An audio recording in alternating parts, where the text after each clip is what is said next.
Welcome back to the Patel's e learning zone. आज हम करेंगे क्वेश्चन नंबर 10। क्वेश्चन नंबर 10 में कुछ इस तरीके से आपको बोला हुआ है, ओवरऑल सम इजी है।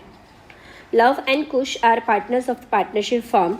दे distribute profit 60% profit in the ratio of 3:2।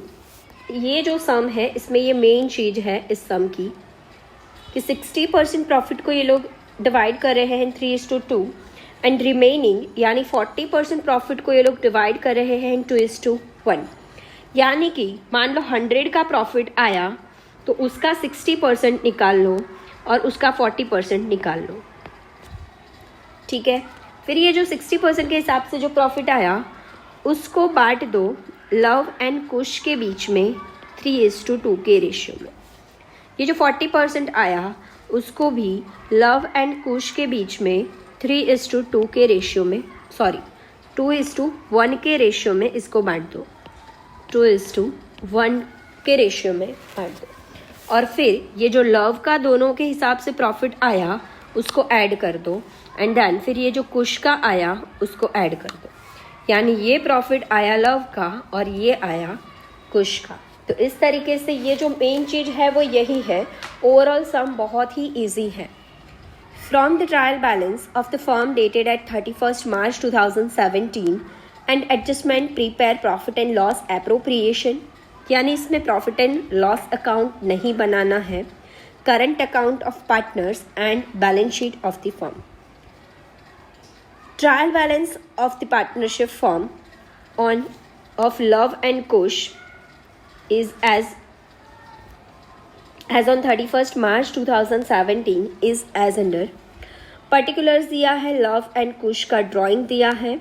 इसमें डेबिट वाला ड्राइंग होता है और क्रेडिट वाला कैपिटल होता है। याद रखना, हर एक के अकाउंट में उनका ड्राइंग और कैपिटल की एंट्री करेंगे। बट यहाँ पे हम लोग ये जो परमानेंट कैपिटल है इसके लिए कोई अकाउंट नहीं बनाएंगे। तो परमानेंट कैपिटल को हम क्या करेंगे, सीधा बैलेंस शीट पे रख देंगे और ये जो ड्राइंग है उसको हम रह जाएंगे करंट अकाउंट में। ड्राइंग की एंट्री हम कर देंगे करंट अकाउंट में, डेबिट साइड। उसके बाद करंट अकाउंट दिए हुए हैं लव एंड कुश का। तो लव का जो बैलेंस है वो क्रेडिट है तो उसमें क्रेडिट साइड, और कुश का जो बैलेंस है वो डेबिट है तो वो डेबिट साइड 12,000 ले जाने के। यानी बैलेंस कैरिड डाउन। एक का डेबिट है एक का क्रेडिट है। जिसका डेबिट है उसका डेबिट साइड ले जाओ, जिसका क्रेडिट है उसका क्रेडिट साइड। देन आफ्टर दिया है प्रॉफिट एंड लॉस अकाउंट। ये क्रेडिट बैलेंस है, that means this is a net profit. Next दिया है stock, this is closing stock, only single effect, ये जाएगा asset side.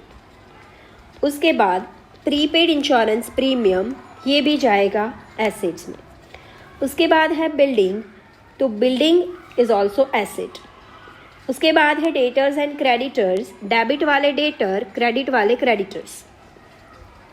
Cash and bank, यानी cash है डेबिट वाला और बीओडी है क्रेडिट वाला। याद रखना, बैंक का बैलेंस अगर डेबिट दिया है तो आपको एसेट साइड लिखने का, और क्रेडिट दिया है then liability side BOD record करना है। उसके बाद बिल्स पेएबल दिया है, ये लाइबिलिटी है। मॉर्गेज लोन दिया है वो भी लाइबिलिटी है। गुड्स दिया है, गुडविल दिया है तो वो एसेट है। ये दोनों लाइबिलिटी है, गुडविल एसेट्स है। आउटस्टैंडिंग वेजेस लाइबिलिटी है। रिसीवेबल रेंट एसेट है। कमीशन रिसीव्ड इन एडवांस, ये चीज़ याद रखना, एक ही सम में है, ये लाइबिलिटी है। बैड डेट रिजर्व, सी ट्रायल बैलेंस में मुझे बैड डेट कहीं नहीं दिखी और ये सिर्फ बैड डेट रिजर्व अकेला दिया है।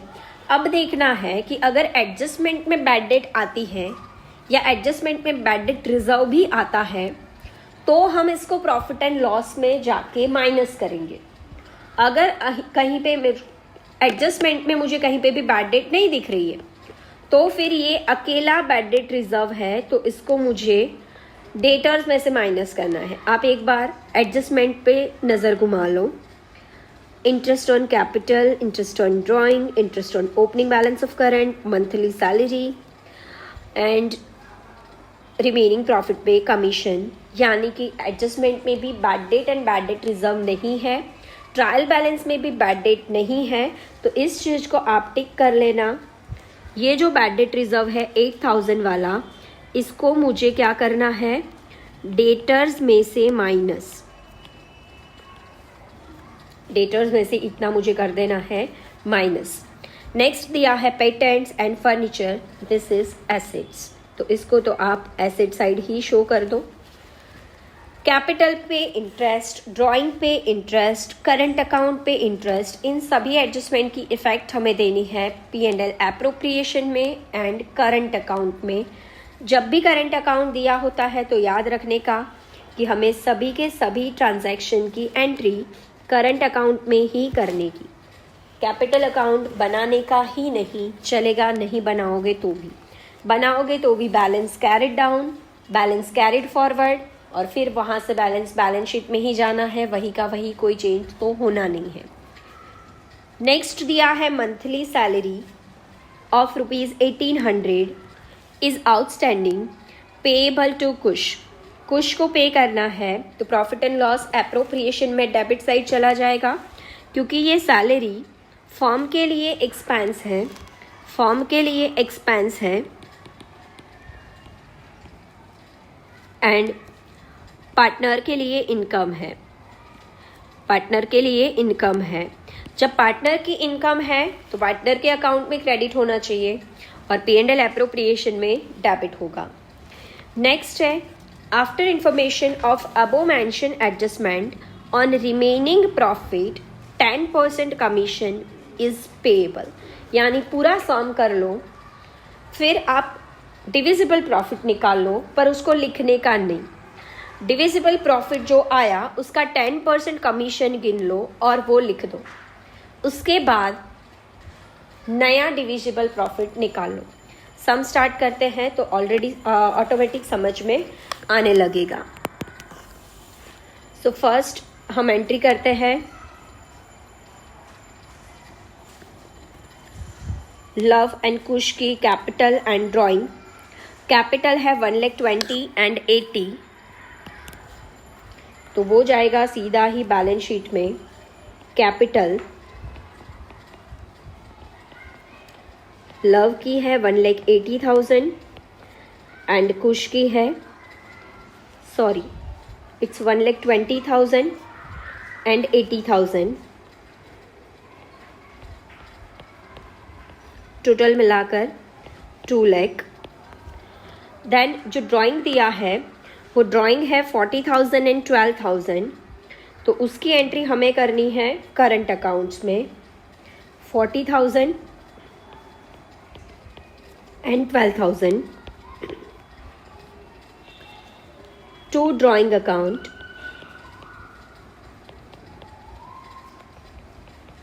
नेक्स्ट हमको बैलेंसेस दिए हुए हैं। लव का बैलेंस क्रेडिट है, तो लव में क्रेडिट साइड लिखने का 8,000 और कुश का बैलेंस डेबिट है, तो डेबिट साइड लिखने का 12,000। कुश का डेबिट तो कुश के अकाउंट में डेबिट करेंगे, लव का क्रेडिट तो उसमें क्रेडिट करेंगे। देन यहाँ पे by balance carried down and यहाँ पे to balance carried down. Is it clear? आगे क्या दिया है? प्रॉफिट एंड लॉस अकाउंट, यानी नेट प्रॉफिट है ये, तो ये प्रॉफिट एंड लॉस एप्रोप्रिएशन में क्रेडिट कर देंगे अभी बाय नेट प्रॉफिट, और नेट प्रॉफिट की वैल्यू अपने को दी हुई है 80,000।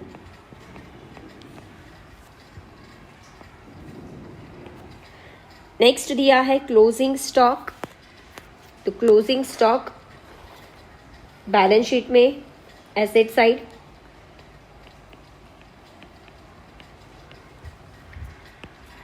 अमाउंट है 72,000। देन आफ्टर दिया है prepaid insurance premium 3,200। Prepaid insurance premium is the current assets 3200. Next, building 1,60,000. Building 1,60,000. Next, debtors and creditors 80,000 and 28,000.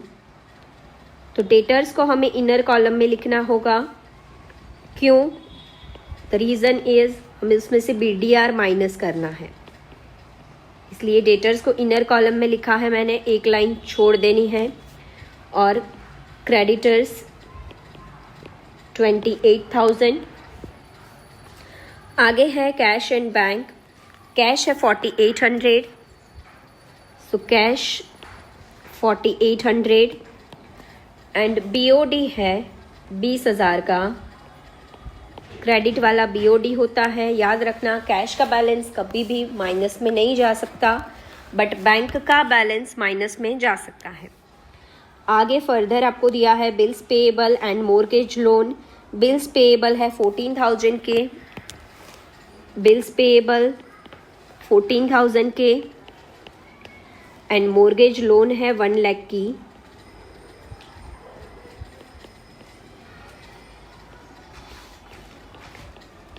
जब आपने कोई प्रॉपर्टी लेट आउट करी हुई है और उसके ऊपर लोन लिया है तो उसको बोलते हैं mortgage loan. It's simple liability for business. Next is goodwill 40,000.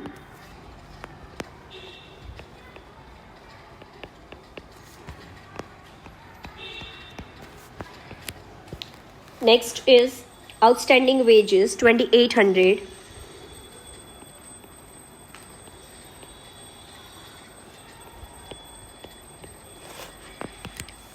Next is receivable rent 1,600.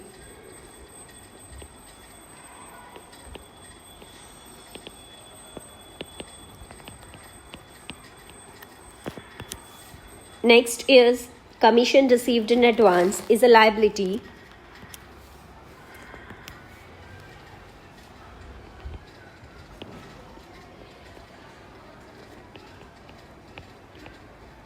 कोई भी इनकम आपको एडवांस में मिली है तो जब तक आप उसके सामने सर्विस पे ना करो तब तक के लिए वो क्या है, वो आपकी लायबिलिटी है. उसके बाद है बैड डेट रिजर्व. तो इसको मुझे डेटर्स में से माइनस करना है क्योंकि प्रॉफिट एंड लॉस तो मुझे बनाना ही नहीं है. तो आप चाह के भी यहाँ पे गलती नहीं कर सकते एक्चुअली में, क्योंकि प्रॉफिट एंड लॉस बनेगा तब जाके BDR उधर माइनस करोगे ना. नेक्स्ट है patents and furniture. Patents 12,000 and furniture 24,000. First adjustment, provide interest on capital at the rate 6%. 6% के हिसाब से इंटरेस्ट ऑन कैपिटल देना है. तो करंट अकाउंट में क्रेडिट करेंगे बाय इंटरेस्ट ऑन कैपिटल 1,20,000 का 6% एंड 80,000 का 6%. इसका ऑपोजिट इफेक्ट भी साथ ही में कर देना है. To interest on capital. Interest on capital is expense for firm, तो यहाँ पे डेबिट हो जाएगा 7,200 and 4,800. Total is 12,000. Then after हमको बोला हुआ है इंटरेस्ट ऑन ड्राइंग 10%. तो ड्राइंग के साथ उसका इंटरेस्ट रहता है. कैपिटल क्रेडिट होती है तो उसका इंटरेस्ट भी क्रेडिट होता है. ड्राइंग डेबिट होता है तो उसका इंटरेस्ट भी इधर डेबिट करेंगे 10% यानी 4,000 and 1,200 to interest on drawing. और इधर ये डेबिट हुआ यानी इसके लिए ये एक्सपेंस है और P&L अप्रोप्रिएशन में ये क्रेडिट होगा क्योंकि उनके लिए ये इनकम है. तो bye interest on drawing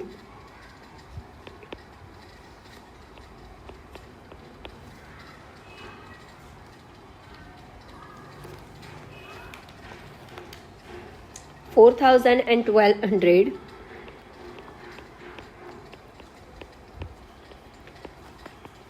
$5,200. Next,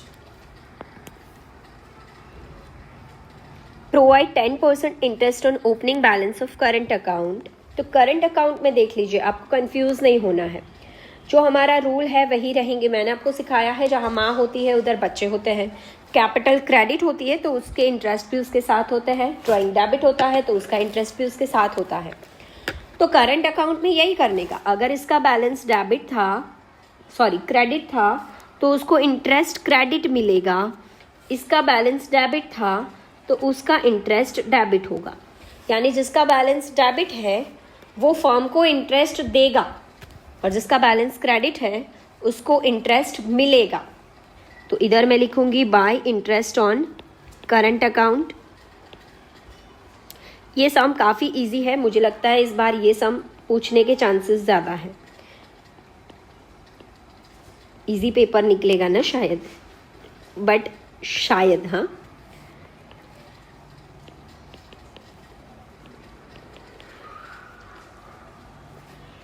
और इसकी हम ऑपोजिट इफेक्ट कर देंगे। लव को हमने इधर क्रेडिट करा तो इसका to interest on current account of Lav का क्रेडिट था तो इधर 800 डेबिट करेंगे, इसका डेबिट था तो इधर 1200 क्रेडिट करेंगे। लिखेंगे bye interest on current account of Kush. Further बोला है मंथली सैलरी 1800, मंथली 1800 है तो ईयरली उसको मल्टीप्लाइड बाय 12 करना है तो आपको सैलरी मिल जाएगी। तो टू सैलरी टू कुश को पेमेंट करना है तो कुश के अकाउंट में क्रेडिट होनी चाहिए और ये फर्म के लिए एक्सपेंस है। सो 21600 कैसे आया तो 1800 इंटू 12 और ये सैलरी हम इधर क्रेडिट कर देंगे करंट अकाउंट में बाय सैलरी। कुश को मिली है तो ऑब्वियसली फिर कुश के अकाउंट पे करने की, लव के अकाउंट में नहीं करने की, ठीक है, वरना फिर बैलेंसेस मैच नहीं होंगे।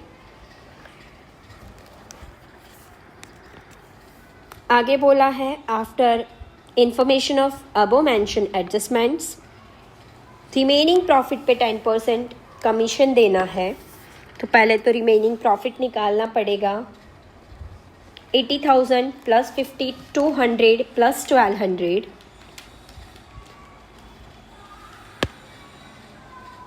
86,400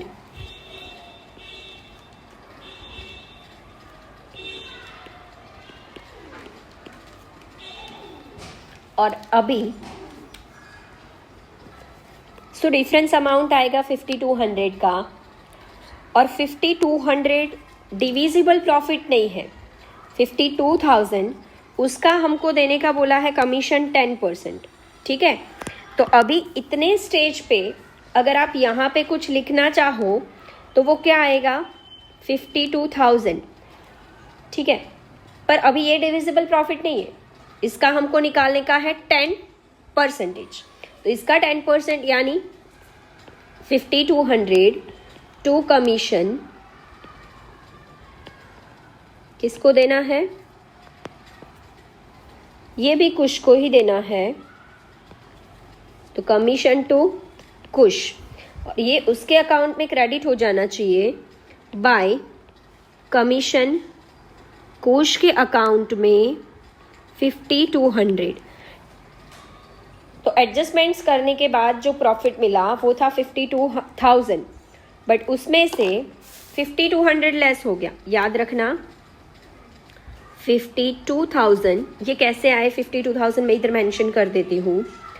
फर्स्ट ऑफ ऑल हम लोगों ने 86,000 टोटल लिया क्रेडिट साइड का, 86,400 उसमें से माइनस करा 12,000 फिर माइनस करा 800, फिर माइनस करा 21600, तो मुझे मिला 52,000 इंटू 10%, फिर मुझे मिला ये वाला अमाउंट। ये आपको लिखना नहीं है, सिर्फ समझने के लिए है। और अब क्या करना है, ये इधर लिखना तो था ही नहीं। क्यों लिखना नहीं था? क्योंकि वो प्रॉफिट नहीं था, वो तो हमने कमीशन निकालने के लिए फाइंड आउट करा। अब 52,000 था, उसमें से 5200 माइनस कर दो, जो बचा वो आपका प्रॉफिट है, दैट इज़ 46,800। अब इस प्रॉफिट को डिस्ट्रीब्यूट करने के लिए भी अलग कहानी है, आगे मैंने समझाया था। इस तरीके से प्रॉफिट को डिस्ट्रीब्यूट करना है। सो 46,800 प्रॉफिट आया था, उसका 60% यानी 28,080, इसको बांटो 3:2 में, यानी divide by 5 into 3 is equals to 2 is equals to, तो मिला क्या?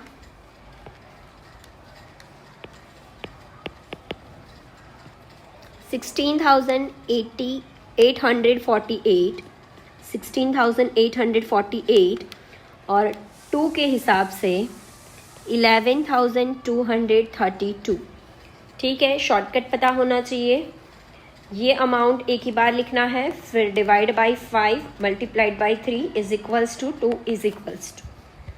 ठीक है, उसके बाद 40% के हिसाब से आया 18,720 एंड ध्यान इसको 2:1 में डिस्ट्रीब्यूट करना है, यानी divide by 3 multiplied by 2 is equals to 1 is equals to 12480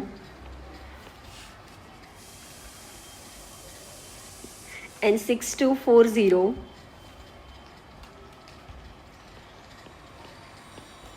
and then हमें ये कर देना है टोटल।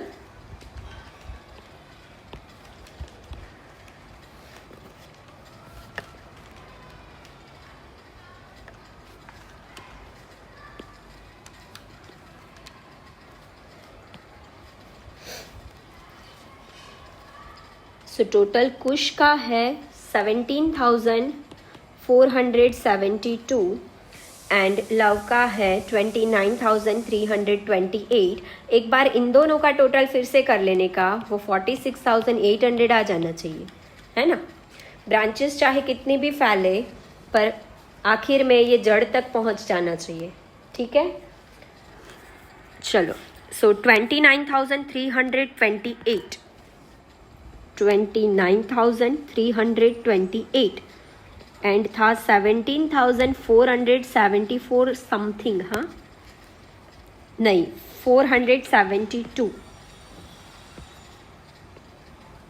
डन। और ये है 46,800 लव का एंड कुश का प्रॉफिट, इसको बोलते हैं 2 डिविजिबल प्रॉफिट। रेड पेन से जो दिख रहा है वो एक्सप्लेनेशन है, लिखने की ज़रूरत नहीं है। और अब ये डिविजिबल प्रॉफिट को हम करंट अकाउंट में क्रेडिट कर देंगे बाय डिविजिबल प्रॉफिट 29,328 17,472 टोटल कर लेने का। क्रेडिट साइड मुझे दोनों ज़्यादा दिख रहे हैं। सो कुश का टोटल है 49,072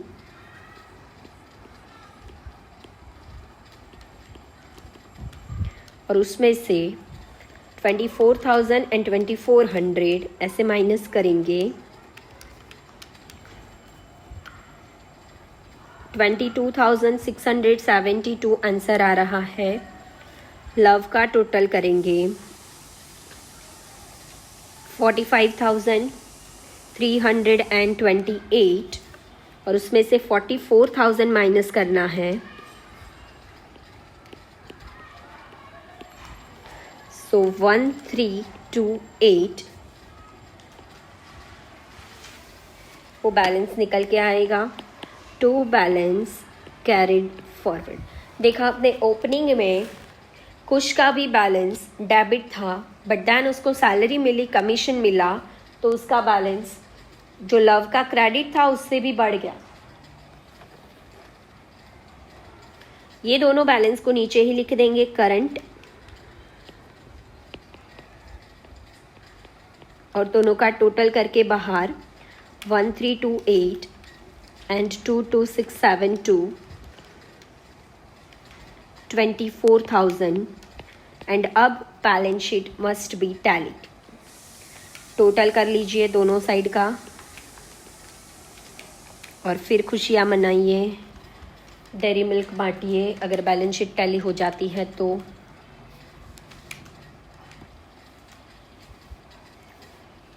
अगर आपकी बैलेंस शीट का आंसर आया 389600 तो कमेंट सेक्शन के अंदर आप आंसर लिख दीजिए।